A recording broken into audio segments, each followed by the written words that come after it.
আজ বানিয়ে নিয়েছি একদম রসে টইটুম্বুর কালোজাম মিষ্টি। তো দেখা যাক কিভাবে বাড়িতে সহজেই বানিয়ে নেওয়া যায় কালোজাম মিষ্টি। প্রথমে জল ঝরানো ছানা নিয়ে নিতে হবে। ছানাটা যেন ভালোভাবে জল ঝরে যায়। এবার আস্তে আস্তে ওর মধ্যে দিয়ে দেবো 2 চামচ পরিমাণ গুঁড়ো চিনি। তারপরে দিয়ে দেবো 2 চামচ পরিমাণে ময়দা। তারপর দিয়ে দেবো অল্প একটু বেকিং সোডা আর দিয়ে দেবো 2 চামচ পরিমাণে সুজি। এবার সবগুলোকে একসঙ্গে ভালোভাবে মেখে নিতে হবে।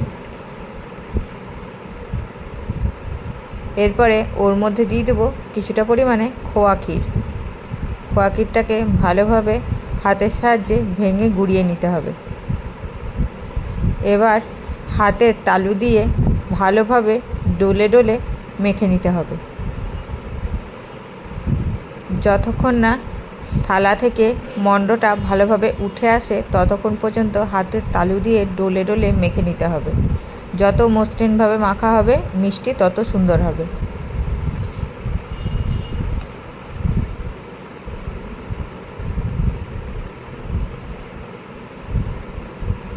এবার মণ্ডটা খুব ভালোভাবে মাখা হয়ে গেছে। এবার গোল গোল করে সাইজ করে বলগুলো পাকিয়ে নেব। যে যেমন সাইজের মিষ্টি খাবে সে সেরকমভাবেই মিষ্টি বানিয়ে নেবে।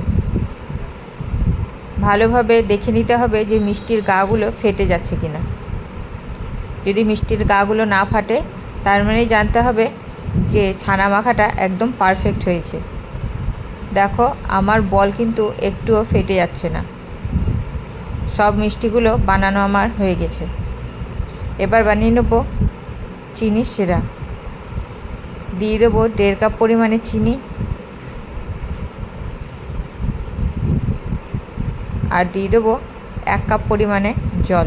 1.5 কাপ চিনির জন্য 1 কাপ জল।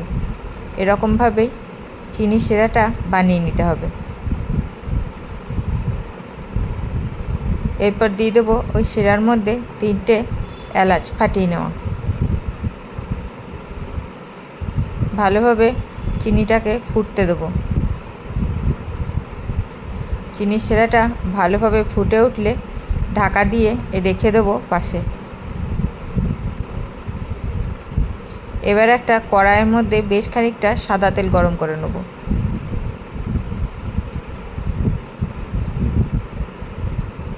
সাদা তেলটা খুব বেশি গরম করব না, লো টু মিডিয়াম হিটেই রাখবো, না তো বলগুলো দেওয়ার সঙ্গে সঙ্গে কালো হয়ে পুড়ে যাবে। এবার আস্তে আস্তে এক এক করে ছানার বলগুলো তেলের মধ্যে দিয়ে দেবো।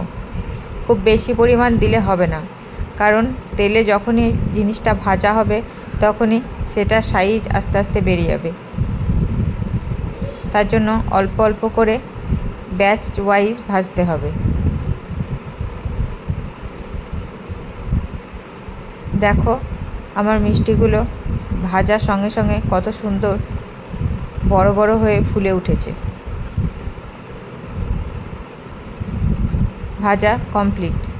এরকম করে লালচে লালচে করে ভেজে নিয়ে একটা জায়গায় তুলে রেখে দেবো।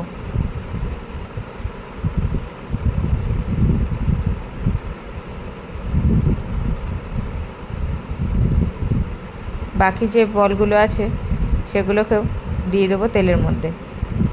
ওই একই পদ্ধতিতেই লাল লাল করে ভেজে নেব। এবার ছানার মিষ্টিগুলো একটু ঠান্ডা হয়ে আসলে তারপরে চিনির শিরার মধ্যে দিয়ে দেবো।